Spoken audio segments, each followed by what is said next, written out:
Psalm 107, verse 17 to the end. Fools suffered affliction because of their rebellious ways and their iniquities. They loathed all food and came near the gates of death. They cried out to the Lord in their trouble. He saved them from their distress. He sent his word and healed them. He rescued them from the pit. Let them give thanks to the Lord for his faithful love and his wondrous works for all humanity. Let them offer sacrifices of thanksgiving and announce his works with shouts of joy. Others went to sea in ships, conducting trade on the vast water.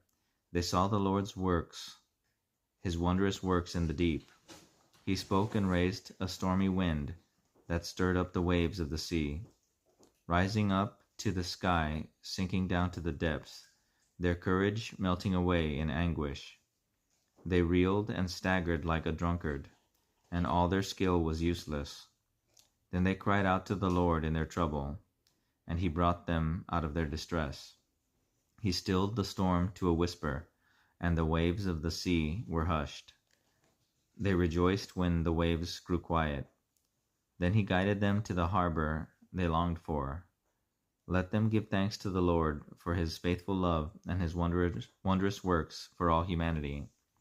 Let them exalt him in the assembly of the people and praise him in the council of the elders.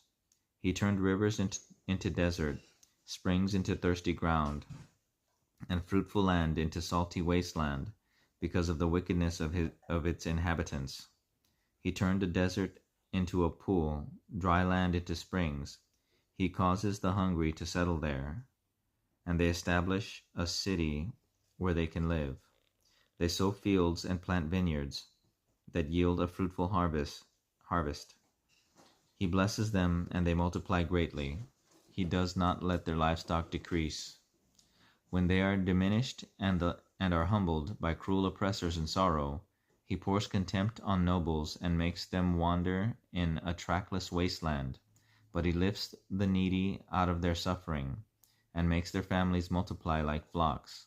The upright see it and rejoice, and all injustice shuts its mouth. Let whoever is wise pay attention to these things, and consider the Lord's acts of faithful love.